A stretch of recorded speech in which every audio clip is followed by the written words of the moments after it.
Muy buenas noches, amigos, amados hermanos. Dios les bendiga.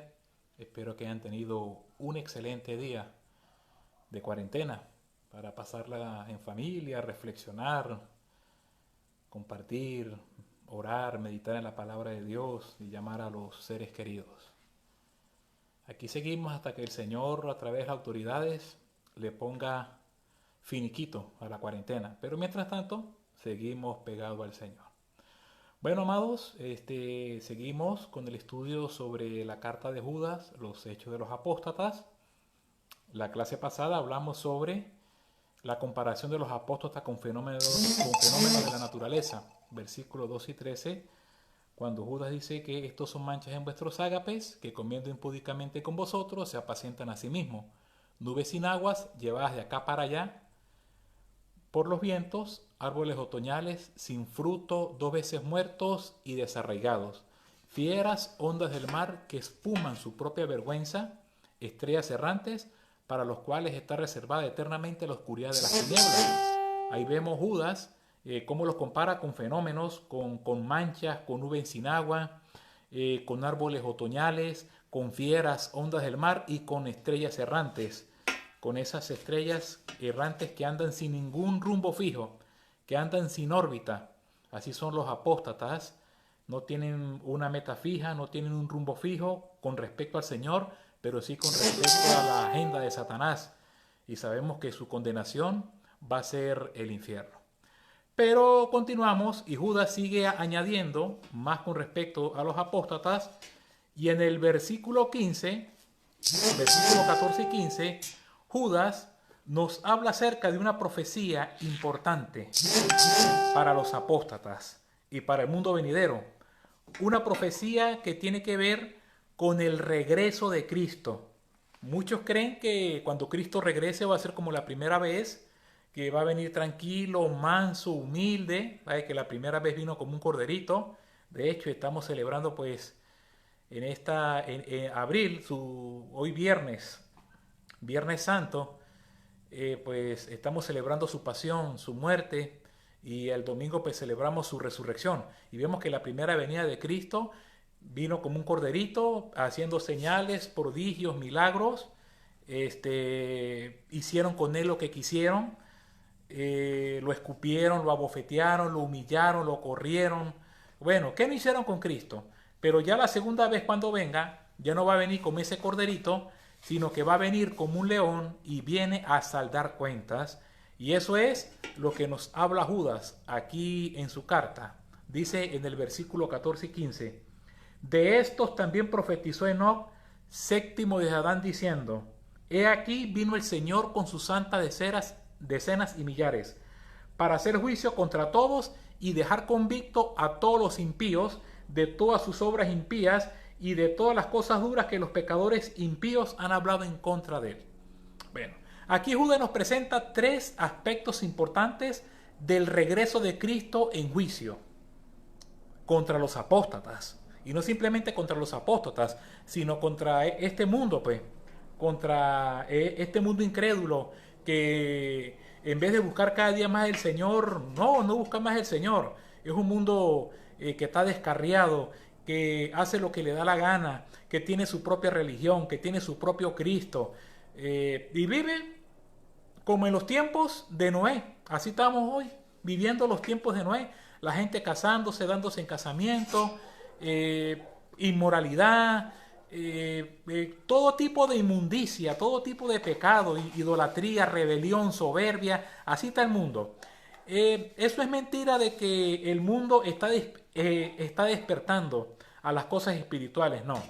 Si hoy lo que vemos, sí vemos personas hoy que sienten un sentido de remordimiento, pero después que pase la cuarentena, después que pase este coronavirus, el mundo va a agarrar su propio cauce y va a ir peor todavía, va a ir de mal en peor, de mal en peor.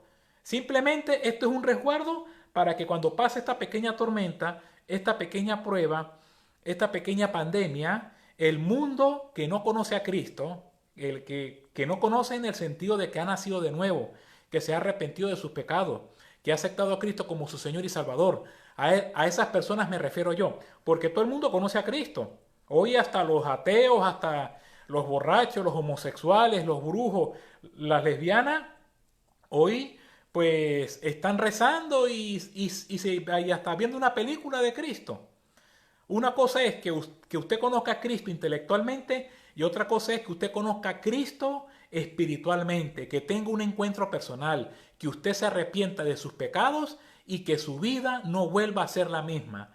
Así como Cristo divide la historia en un antes y en un después, también Cristo quiere dividir la vida de aquella persona que se arrepienta de sus pecados en un antes y en un después. Entonces, así está el mundo. Y cuando venga Cristo es precisamente a saldar cuenta. Pero en primer lugar con los apóstatas. Tenemos lo primero que Judas nos habla acerca es de la predicción del regreso de Cristo. Dice Judas, de estos también profetizó Enoc, séptimo desde Adán, diciendo, de estos. Fíjese el pronombre demostrativo estos. Ese pronombre hace referencia a lo que Judas viene diciendo en el contexto con respecto a los apóstatas, que son visionarios, como dice en el versículo 8, de los cuales de la misma manera también estos son soñadores, mancillan la carne, rechazan la autoridad, blasfeman de las potestades superiores, se comportan, blasfeman de las autoridades espirituales y se comportan como animales irracionales, como dice en el versículo 10, pero estos blasfeman de cuantas cosas no conocen y en las que por naturaleza conocen se corrompen como animales irracionales. Son murmuradores, son quejumbrosos, como dice ahí en el versículo 16. Estos son murmuradores, querellosos, que andan según sus propios deseos, adulando a las personas para sacar provecho. También dice Judas que son divisionistas. En el versículo 19, estos son los que causan divisiones, los sensuales que no tienen el Espíritu de Dios. Entonces, de eso se refiere Judas. De estos también profetizó Enoc, séptimo desde Adán. De estos, a estos apóstatas, que no simplemente incluye a los líderes religiosos y a los cristianos que se han apartado, sino al mundo, también como tal, de estos está profetizando Enoc. Fíjese, una profecía que no aparece en el Antiguo Testamento, pero que es registrada en el Nuevo por Judas. Dice, de esto también profetizó Enoc, séptimo desde Adán. O sea, vemos que Judas toma la profecía de un libro apócrifo, el libro apócrifo de Enoc, un libro histórico que no era inspirado, pero que tenía cierta influencia dentro del pueblo judío y dentro de los cristianos. Ellos conocían muy bien el libro apócrifo de Enoc, un libro histórico como el libro de Macabeo 1, Macabeo 2, Siráside, Sabiduría, Eclesiástico, Tobías, como los libros apócrifos, que en muchas versiones de la Biblia, especialmente católicas, se lo anexaron. Bueno, así es este libro de Enoc. Es un libro apócrifo, histórico, que no lleva el sello de la inspiración divina, pero que Dios permitió, el Espíritu Santo permitió que Judas tomara del libro del capítulo 1, versículo 9, esa profecía de Enoc, que lo conocían muy bien los judíos. De esto también profetizó Enoc, séptimo desde Adán. O sea que también nos habla de la descendencia. ¿Quién fue primero? Adán, Set, Enos, Cainán, Mahalalel, Jared y Enoc. Si contamos desde Adán hasta Enoc, hay 7. Y el número 7, pues un número perfecto. Pero también Enoc, este gran patriarca prediluviano, para el pueblo judío era considerado como un héroe. Dentro de la tradición rabínica, Enoc es considerado como un héroe, un personaje importante, de sumo valor, porque al igual como le sucedió al profeta Elías, fueron llevados al cielo sin ver muerte. Enoc, como dice Génesis capítulo 5, versículo 24, caminó pues Enoc con Dios después que engendró a Matusalén 300 años, y caminó Enoc con Dios y desapareció porque le llevó Dios. Y también en Hebreos capítulo 11, versículo 4, aparece como a los efectos de Dios un varón que halló fe. Dice que por la fe no fue traspuesto para no ver muerte. Y antes de que fuese traspuesto, tuvo testimonio de haber agradado a Dios. Fíjese, ahí encontramos este patriarca prediluviano, un hombre de fe, un hombre que caminó con Dios, un hombre que a lo mejor tuvo nuestras luchas nuestras circunstancias, debilidades. A lo mejor en el sentido moral pudo haber tenido sus debilidades porque pudo haber sido tentado, pero no cayó en la tentación. Tuvo haber tenido sus debilidades emocionales al ver tanto pecado, porque vemos que después que Enoc es llevado al cielo, se levanta Noé y viene el diluvio y Dios acaba con esa civilización.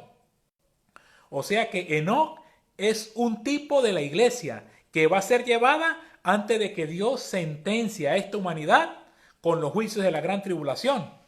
Pero ahí vemos el tenor, la vida de Enoc. Dice, caminó pues Enoc con Dios. Ahí está, caminó. 300 años caminar ahí con Dios, caminar en santidad, caminar en reconciliación, caminar en la voluntad, caminar en agradarle a Dios en todo lo que Dios quería. Y nunca vemos un hombre quejándose.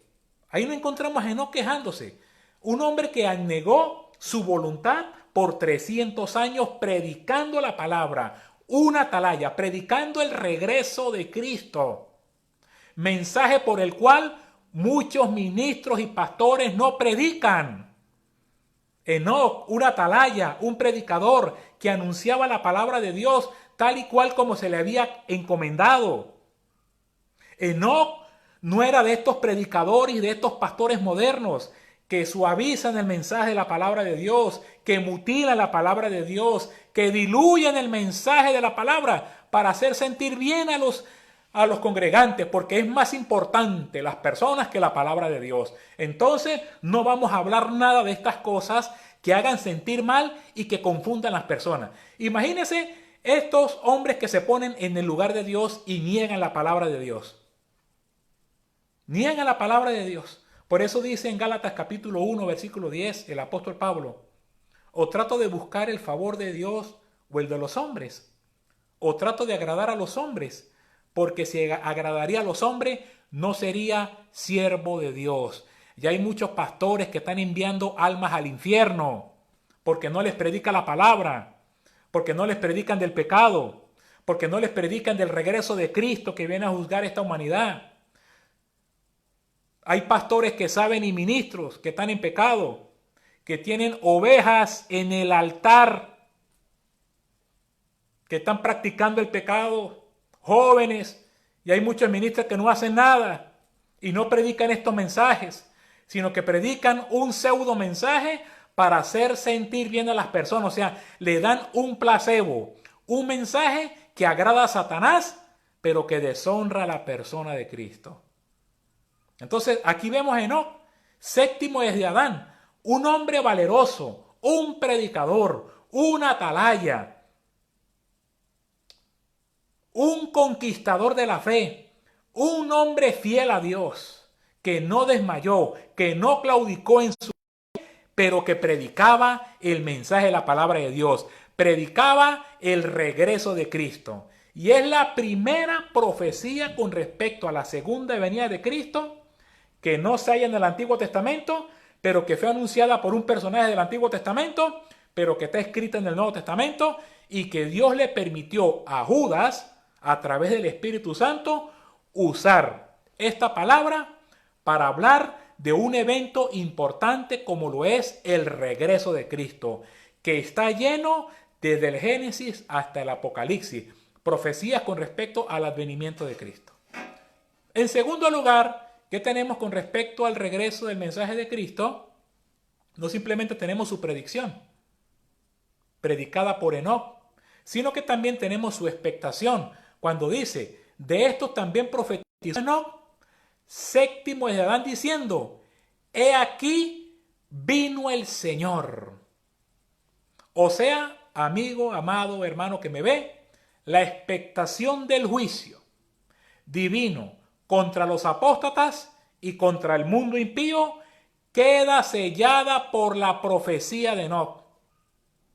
Queda sellada por esta profecía, pero, como repito, es registrada por Judas, el cual presenta a los siguientes personajes. Dice, dos personajes o dos grupos presenta Enoc con respecto a esta profecía. Primero el juez, cuando dice, he aquí vino el Señor. O sea que esta frase, he aquí, la usa el Espíritu Santo para decir algo importante. Y la importancia es que viene el Señor. El Señor viene. He aquí, vino el Señor. Aquí tenemos la primera profecía con respecto al advenimiento de Cristo anunciada por este hombre, que posteriormente fue anunciada por el profeta Daniel, capítulo 7, versículos 3 y 14, anunciada por el propio Cristo, pero registrada por Mateo, en capítulo 24, versículos 29 y 30, también registrada por Lucas, allá en el libro de los Hechos, en el capítulo 1, versículos 9 y 11, cuando los galileos o los hombres allá en el monte de los olivos ven a Cristo que es llevado por los ángeles y ocultado por una nube, y los ángeles le dijeron: varones galileos, ¿qué estáis mirando? Este mismo Jesús que ha sido tomado entre vosotros, así vendrá como lo habéis visto. Y también anunciada por el Apocalipsis, capítulo 1, versículo 7. He aquí, vienen con las nubes, y todo ojo le verá, y lo que le traspasaron, y todos los linajes de la tierra harán lamentación por él. También es sellada en el capítulo 22, versículo 12 y versículo 20. He aquí, vengo pronto, y mi galardón conmigo, para recompensar a cual cada uno según sea sus obras. He aquí, vengo pronto. Y dice Juan: sí, ven pronto, Señor Jesús. O sea que el regreso de Cristo, desde el punto de vista divino, es un acontecimiento que va a suceder, pero que desde el punto de vista humano, desde la cronología humana, no tiene fecha ni hora. Y todo este evento que está sucediendo con el coronavirus también es una coyuntura que usa Satanás para levantar a muchos pseudopredicadores, a muchos falsos ministros, incluso hasta niños, porque por ahí me pasaron un video de una niña que supuestamente fue al cielo y que Dios le había revelado que abriera Génesis capítulo 6 y que iba a encontrar un pelito y que lo echara en un agua y que las personas que lo bebieran iban a ser sanados del coronavirus. Hermano, pastor, ministro, todo eso es brujería, todo eso es espiritismo usado por Satanás para desviar y para engañar la conciencia de los indoctos y de los que no estudia la palabra de Dios. El día y la hora nadie lo sabe. Y ahí fallaron los adventistas, fallaron los testigos de Jehová y siguen fallando cualquiera de estos predicadores modernos que son visionarios, que no les basta la palabra de Dios, sino que tienen que agregar en la palabra más revelaciones, más sueños, más visiones, adulterando las escrituras para su propia perdición. El día del Señor vendrá como ladrón en la noche. El día y la hora nadie lo sabe, ni aun el Hijo del Hombre, sino solamente mi Padre Celestial que está en los cielos. Y en cualquier momento el Señor va a regresar. Entonces, lo primero que tenemos de esta expectación es el juez. Tenemos a Cristo. A Cristo que va a regresar en cualquier momento, pero que muchos se andan burlando, como dice allá en la segunda carta de Pedro, en el capítulo 3, que hay muchos burladores que se burlan de la esperanza, de la promesa del Señor. ¿Dónde está la promesa, el advenimiento del Señor? Y así hay muchas personas. ¿Dónde viene Cristo? Pero si es que Cristo viene, no va a venir como un cordero. Y si usted no tiene a Cristo como su Señor y Salvador, va a ser declarado como un enemigo público delante del Señor y va a sufrir las consecuencias y el juicio del Señor Jesucristo, como lo vamos a ver ahorita. En segundo lugar, lo segundo que presenta Judas no simplemente es el juez, sino que los acompañantes. Dice Judas versículo 15, en el versículo 14, la única parte, la última parte, versículo B. He aquí vino el Señor con sus santas decenas de millares. O sea, los acompañantes. Y aquí es importante aprender lo que el Espíritu Santo nos va a enseñar, los acompañantes. El Señor Jesucristo, amigo que me ve, no vendrá solo. Aunque Él es el juez único y definitivo, el Señor estará acompañado por una coalición divina de 4 ejércitos que conformarán ese bloque celestial. El primer bloque celestial, ahí lo dice Judas, con sus santas decenas y millares. Sabemos que esas santas y decenas de millares hacen referencia a los ángeles, porque de hecho en Mateo 24:31 dice que enviará a sus ángeles para recoger a los escogidos de los cuatro vientos o de los cuatro extremos de la tierra. También en la segunda carta a los Tesalonicenses, capítulo 1, versículo 7, dice: y ustedes que sois atribulados, daros reposo cuando se manifieste el Señor Jesús con los ángeles de su poder en llama de fuego. O sea que cuando Cristo venga, la primera coalición, quien va a acompañar a Cristo, nada más y nada menos que son los ángeles, esa gran coalición celestial. Y de hecho, en el libro de Zacarías, en el capítulo 14, versículo 5, dice que después saldrá el Señor y peleará contra aquellas naciones y posará sus pies en el monte de los olivos, y vendrán con sus santas y decenas y millares de ángeles y de santos. Ahí en el libro de Zacarías, capítulo 14, versículo 5, también el profeta Zacarías nos habla de esa coalición y versículo 4, capítulo 14, y se firmará sus pies en aquel día en el monte de los olivos. Y dice aquí, versículo 5, la última parte: y vendrá Jehová mi Dios y con él todos los santos. Fíjese la palabra en plural, todos los santos. Y esto, todos los santos, no simplemente incluye a los ángeles, sino que incluye tres coaliciones más.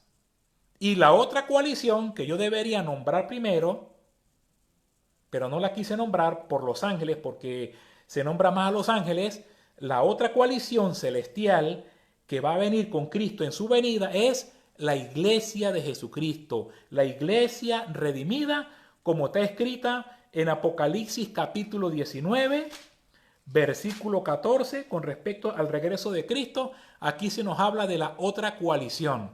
Y fíjese las palabras como están en plural. Tanto el artículo determinado, que está en plural, como el sustantivo también está en plural. Y dice aquí: y los ejércitos celestiales, hablando del regreso de Cristo en el versículo 11, que dice que vi el cielo abierto y vi un caballo blanco y el que lo montaba se llamaba Fiel y Verdadero, con justicia juzga y pelea. Y los ejércitos celestiales, en plural, vestidos de lino finísimo, blanco y limpio, le seguían. ¿Cuál es el segundo grupo o cuál es la segunda coalición? La iglesia de Jesucristo. Vendrá con Cristo al final de la gran tribulación. Vendrá no simplemente con los ángeles del Señor Jesucristo, sino que también vendrán con la iglesia. Y dentro del contexto dice que estos ejércitos están vestidos, fíjese la palabra, vestidos de lino fino, blanco y limpio. Esto aquí, dentro del contexto, hace referencia a la esposa del Cordero. En los versículos 7 y 10, hablando de la voz del Cordero, porque la voz del Cordero va a ser en el cielo, y al final de la gran tribulación viene Cristo con su iglesia, cosa que por lo cual la escatología amilenial y los postmilenialistas tienen aquí esta debilidad. Ellos tienen una gran debilidad en la interpretación gramatical. No hacen una exégesis sana de la escatología bíblica y por eso espiritualizan diciendo que el milenio es algo simbólico, que el reino milenial es la iglesia en este tiempo y que Satanás ya está atado. Apocalipsis 20, ellos lo ven como algo histórico, no como algo futuro. Kai Eidón, como dice Juan el apóstol, y vi desde el capítulo 19, vemos que el apóstol Juan usa esta frase por más de 7 veces para hablar de una sucesión cronológica y sistemática de eventos. Que un evento continúa al otro y que no son paralelos, sino que son continuos y sistemáticos. Para hablar de un evento en tiempo, primero Juan ve una cosa, después ve otra y así en orden cronológico y sistemático hasta que ve el establecimiento, el regreso de Cristo, el establecimiento de Cristo en su reino milenial. Dice Kai Eidón, y vi. Entonces, es ahí donde la escatología milenial y posmilenial tiene su gran debilidad y espiritualiza las escrituras, y por eso dice que no hay ningún arrebatamiento, que estamos en el milenio, que Satanás fue atado para que se predicase el evangelio. Pero ¿dónde está la victoria del evangelio? Mire, dentro del contexto, Satanás es atado no para que se predique el evangelio, sino para que no engañe más a las naciones y Cristo gobierne desde Jerusalén para todo el globo terráqueo. Así lo dice la palabra de Dios. Pero entonces quieren hacer un arroz con mango y quieren mezclar Apocalipsis 20 con Apocalipsis 19 y hacen un revoltijo y desmembran, mutilan exegética, gramatical y literalmente el texto. Pero claro, eso no es culpa de ellos, de estos reformadores, sino que eso viene parte de la escatología católica romana. Los grandes reformadores en su escatología fueron totalmente agustinianos, una escatología milenial. Entonces la iglesia es la que está gobernando. Pues no. La tradición judía, el Talmud judío dice que su Mesías tiene que gobernar desde Jerusalén, que es la ciudad del gran rey, la ciudad de David, y que está establecida y que también está llamada como el trono de gloria, o sea, el trono de David. La restauración del tabernáculo de David, ahí tiene que gobernar el Mesías, el hijo de David, para todas las naciones, y eso es lo que el apóstol Juan está diciendo aquí en Apocalipsis capítulo 20. Entonces, dice aquí Apocalipsis 19, versículos 7 y 8, gocémonos y alegrémonos, démosle gloria, porque han llegado las bodas del Cordero y a su esposa se ha preparado, que es la iglesia, y a ella se le ha concedido que se vista de lino fino, limpio y resplandeciente, porque el lino fino es las acciones justas de los santos, o sea, la justicia imputada de Cristo. Cuando estas personas aceptan a Jesucristo, Dios Padre le imputa la justicia de Cristo como un vestido nuevo, su justicia, las obras de justicia que Dios quiere, que es la obra de Cristo.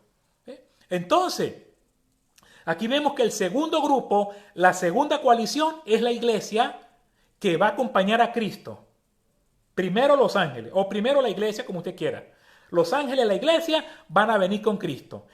El otro grupo de creyentes que va a venir con Cristo al final de la gran tribulación es los santos que murieron en el periodo de la gran tribulación, los que no se dejaron marcar por la bestia y expusieron sus vidas por la sangre de Cristo, por el testimonio de la palabra, fueron fieles a Dios.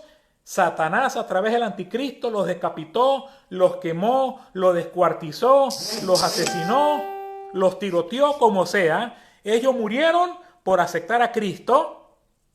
Bueno, cuando Cristo venga en su segunda venida, las almas que están allá, esas almas que partieron en el periodo de la gran tribulación, van a regresar con Cristo y van a recibir sus cuerpos glorificados para que sean parte de esa coalición celestial en el reino glorioso y milenial del Mesías, que es el preámbulo de la eternidad de Apocalipsis 21 y 22.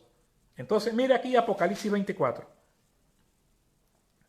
Y vi tronos, y se sentaron sobre ellos los que recibieron la facultad de juzgar. Sabemos que esos tronos, ¿quiénes son? La iglesia de Cristo, los 12 apóstoles a través de la iglesia de Cristo, como dice Mateo 19. Quiero leer aquí Mateo 19 porque la Biblia se interpreta analógicamente, comparando escritura con escritura. Entonces yo le quiero leer a usted Mateo 19, 27, para que vea usted la promesa que Cristo le hace a sus apóstoles, a la iglesia de Cristo, representada en los 12 apóstoles. Mateo 19, 27, fíjese lo que dice. 28. Y Jesús les dijo, de cierto os digo que en la regeneración, en la recreación, en la restauración, porque en el milenio va a haber una restauración, una renovación de la tierra. Y lo que estamos experimentando ahorita, en los videos que uno ve ahorita por Facebook, por Instagram, ¿no? Que como los animales están caminando libremente, por las ciudades y que están volviendo a su terreno y cómo van las vacas y cómo van los venaditos y cómo van incluso hasta los camellos a la playa y se sientan allá y disfrutan del agua, del agua salada. Y los delfines otra vez que están regresando a aguas que no habían podido regresar por la alta contaminación y que ahora se están purificando y que están apareciendo ballenas y peces en otros lados que más nunca iban a aparecer por causa del hombre y los pavos reales caminando y los monos por las ciudades.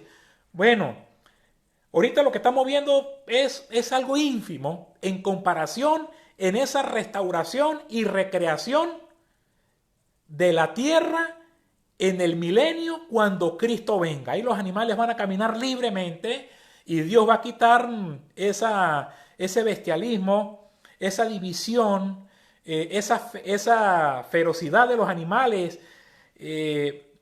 entre el hombre y la creación animal. Eso va a ser quitado y los hombres vivirán y las mujeres con los animales como que si fueran perritos así, esa amistad, esa simpatía, ese amor. Bueno, eso es lo que está diciendo Cristo aquí en Mateo 19:28 cuando dice, Jesús le dijo, de cierto os digo que en la regeneración, en la recreación, hablando del milenio, cuando el Hijo del Hombre se siente en el trono de su gloria, que es el trono de David, el tabernáculo para los judíos, porque si queremos saber la escatología con respecto al regreso del Mesías, vamos a basar o vamos a estudiar qué creían los profetas del Antiguo Testamento con respecto a la venida del Mesías, dónde iba a regresar. Y para ellos tenían la esperanza mesiánica en la Jerusalén terrenal, que iba a ser otra vez restituida a ese glorioso reinado, así como lo tuvo David, como lo tuvo Salomón, y que lo va a tener el Hijo de Dios desde Jerusalén para todas las naciones. No esa escatología chareta y torcida amilenial de estos reformadores que tergiversan la palabra del Señor y que no son fieles al texto. Y dice aquí, cuando el Hijo del Hombre se siente en el trono de gloria, vosotros que me habéis seguido, también os sentaréis sobre 12 tronos para juzgar a las 12 tribus de Israel. 12 tronos. Y dice aquí, versículo 4, y vi tronos y se sentaron sobre ellos los que recibieron la facultad de juzgar. Los 12 apóstoles. Punto y coma. Y los 12 apóstoles junto con toda la iglesia. Dice aquí, y vi las almas de los decapitados por causa del testimonio de Jesús y por la palabra de Dios, los que no habían adorado a la bestia ni a su imagen y que no recibieron la marca en su frente ni en sus manos y vivieron y reinaron con Cristo 1000 años. O sea, ellos van a recibir su cuerpo. En el reino milenial, ellos van a recibir su cuerpo, su alma se unirá a sus cuerpos, a cuerpos glorificados, transformados, para que también pasen a ese gozo celestial. Y por último, la última coalición, pues son los santos del Antiguo Testamento. Estos resucitarán al final de la gran tribulación. ¿Qué dice Daniel? En el libro de Daniel, capítulo 12, a mí me gusta mucho el libro de Daniel. Porque ¿qué es lo que pasa? Hay profecías que cuando tú las lees, pareciera que estuvieran hablando de un mismo evento. Y no. Hay profecías dentro de un versículo que aunque parecieran que estuvieran hablando de un mismo evento, son 2 eventos diferentes, aunque se escriban en la misma línea.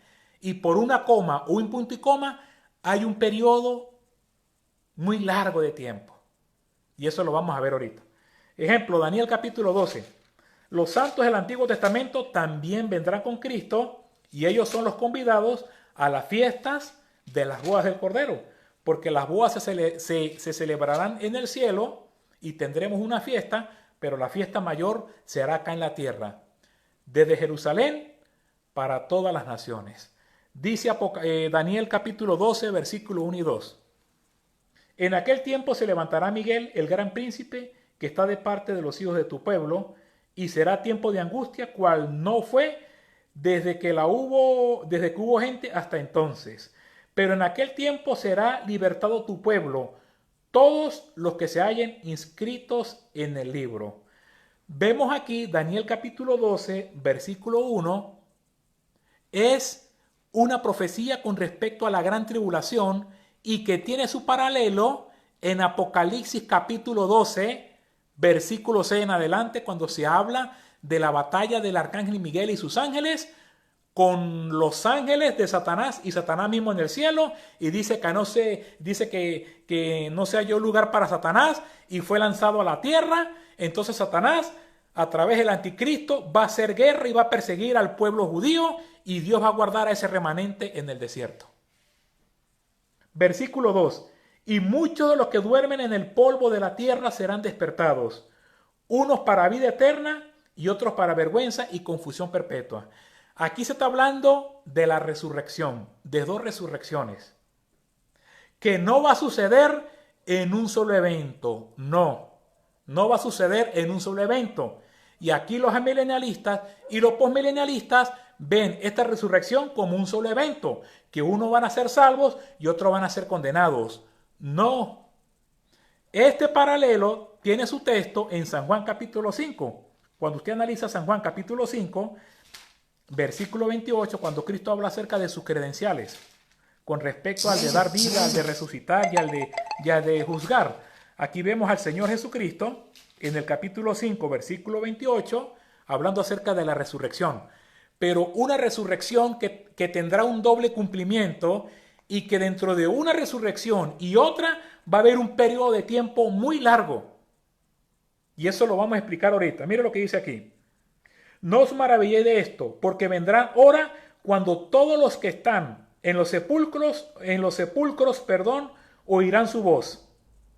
Van a oír la voz de Cristo, porque Él va a ser el juez. Él va a ser el juez de los vivos y de los muertos. Versículo 29. Y los que hicieran lo bueno saldrán a resurrección de vida. Punto y coma. Aquí se abre otro periodo gramatical. Aquí se va a hablar de otro evento. Y dice aquí, mas lo que hicieron lo malo a resurrección de condenación. O sea, perdón. Hay una resurrección doble. Una resurrección de los buenos para vida y una resurrección de los malos para condenación.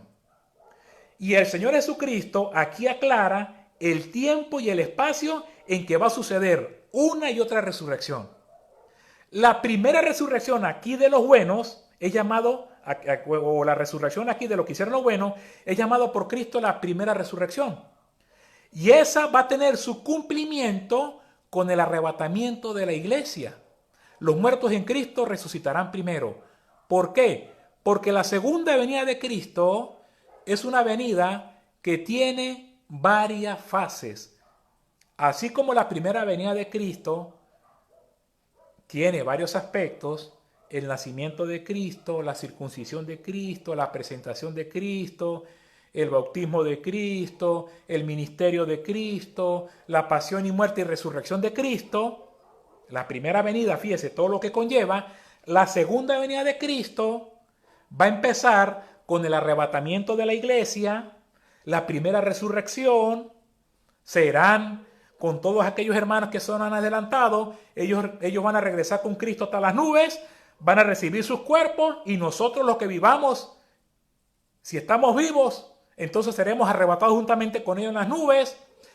Aquí ya se establece o se va a oficializar el periodo de la gran tribulación, con los 7 sellos, las 7 trompetas y las 7 copas de la ira, y van a acontecer las otras resurrecciones. Ejemplo, la resurrección de los 2 testigos, el arrebatamiento de los 144,000, que ya no aparece más. En el capítulo 14 aparecen con Cristo, una profecía con respecto a su advenimiento. La resurrección de los santos de la gran tribulación, que murieron, y ellos van a resucitar cuando Cristo venga. ¿Ve? Entonces, esa es la resurrección que está Cristo, que Cristo hace referencia aquí, y la que hace Daniel. La resurrección de los justos. ¿De cuáles justos? De todos aquellos que fueron justificados por la sangre del Cordero, como dice Romanos capítulo 5, versículo 1. Justificados pues por la fe, tenemos paz para con Dios por medio de nuestro Señor Jesucristo. Entonces el profeta Daniel llama a esta, dice aquí, muchos de los que duermen en el polvo de la tierra serán despertados, uno para vida eterna y otros para vergüenza y confusión perpetua. Los entendidos resplandecerán como el resplandor en el firmamento y lo que enseña la justicia, como las estrellas de perpetuidad. Aquí se le llama la resurrección de los entendidos. Los que van a ser despertados por una vida bienaventurada. Lo que dice aquí el Señor Jesucristo en Apocalipsis 5:29, la resurrección de los justos. Y los que hicieron lo malo, Juan capítulo 5, versículo 29, mas los que hicieron lo malo, a resurrección de condenación. Esta se habla del juicio final, de la resurrección final, del juicio del trono blanco, de Apocalipsis 20, versículos del 11 al 15, cuando dice: y vi un gran trono blanco, y al que estaba sentado en él, de delante del cual huyeron la tierra y el cielo, y ningún lugar se encontró para ellos. Y vi a los muertos, grandes y pequeños, de pie, y los libros fueron abiertos, y otro libro fue abierto, el cual es el libro de la vida, y fueron juzgados cada uno por las cosas escritas que estaban en los libros. Y el mar entregó sus muertos, y el Hades entregaron sus muertos, y la muerte y el Hades fueron lanzados al lago de fuego, y el que no se haya escrito en el libro de la vida fue lanzado al lago que arde con fuego y azufre. Dice el que no se haya inscrito. ¿Por qué? No que iba a haber salvación, no, sino que muchos van a querer justificarse de allá delante del Señor. Y Señor, y yo no fui a la iglesia y no pertenecía a esto. Y va a decir el Señor, pero aquí tu nombre no está escrito. Que de hecho, si su nombre estuviera escrito en el libro de la vida, usted no estaría aquí en este juicio. Pero todos los que están aquí en este juicio es porque nunca fueron redimidos por mi sangre, nunca me aceptaron como su Señor y Salvador, y por lo tanto todos se van al infierno. Entonces, la resurrección de los justos y la resurrección de la condenación. Una profecía doble, que aunque parece un mismo evento, no es el mismo evento. Pertenece al mismo evento teológico de la resurrección, pero entre una resurrección y la otra hay un gran periodo de tiempo, como también pasó en Isaías capítulo 9. Aquí tenemos otro ejemplo de esa profecía doble. Fíjese aquí, que nos habla de un mismo evento. Y pareciera que esto tenía que cumplirse todo en un mismo evento, pero no es así. Fíjese lo que dice Isaías capítulo 9. Porque un niño nos es nacido, hijo nos es dado, y el principado sobre su hombro, hablando del nacimiento de Cristo, y se llamará su nombre admirable, consejero, Dios fuerte, Padre eterno y príncipe de paz. ¿Sí o no? Aquí está hablando del nacimiento de Cristo. Ajá, pero de este reinado dice aquí, lo dilatado de su imperio y la paz no tendrá límites sobre el trono de David y sobre su reino, disponiéndolo y confirmándolo en juicio y en justicia desde ahora y para siempre. Aquí el versículo 7 no se ha cumplido, porque no hay una paz universal. El Señor no está gobernando y la iglesia no va a establecer esa paz. La iglesia lleva un mensaje de paz, pero la iglesia no va a establecer la paz universal. Y vemos que esto no se ha cumplido. ¿Dónde está lo dilatado de su imperio? ¿Dónde está Cristo gobernando? Porque las profecías son claras. Y la nación que se levante contra nación dice que el Señor las va a destruir y las va a gobernar con vara de hierro y las va a destrozar como el alfarero destroza su vaso de barro. Eso no se ha cumplido. O sea que aquí Isaías ve una profecía doble. Aunque pareciera pertenece al mismo evento, pero entre una frase, entre un versículo y otro, o entre una coma y otro, vemos que hay una doble profecía, un doble cumplimiento o un cumplimiento parcial. La primera ya se cumplió con el advenimiento de Cristo, pero lo dilatado de su imperio y la paz no tendrá límite, todavía no se ha cumplido. Por lo tanto, tendrá su cumplimiento en el futuro. Y así es con las dos resurrecciones, la resurrección para vida y la resurrección para condenación. Entonces a Daniel se le promete, como representante del pueblo, en Daniel capítulo 12, seguimos, aquí con el estudio, cuando le dice, versículo 13, y tú irás hasta el fin. Hablando porque todo Daniel capítulo 12 es un paralelo de Apocalipsis capítulo 12 de la gran tribulación y de Mateo 24. Y dice, y tú irás hasta el fin y reposarás y te levantarás para recibir tu heredad al fin de los días. O sea, al fin de la consumación de este periodo de tribulación, Daniel, tú te vas a levantar al fin. O sea que cuando Cristo venga con la cuarta coalición, los ejércitos celestiales, los ángeles o la iglesia, los ángeles, los santos de la gran tribulación y los santos del Antiguo Testamento, aquí se le promete a Daniel, y Daniel como representante del Antiguo Testamento, pues todos se van a levantar, desde Adán, Abraham, Isaac, Jacob y todos los grandes santos y todos los profetas se van a levantar, van a recibir sus cuerpos y ellos entrarán a las fiestas, a la cena, serán convidados a la cena de la boda del Cordero. Entonces, aquí tenemos la expectación de su regreso. He aquí vino el Señor con sus santas decenas. Y por último tenemos la intención de su regreso. ¿Cuál va a ser la intención del regreso de Cristo? Versículo 15 de Judas, aquí lo establece: para hacer juicio contra todos y dejar convicto a todos los impíos de todas sus obras impías que han hecho impíamente y de todas las cosas duras que los pecadores impíos han hablado en contra de él.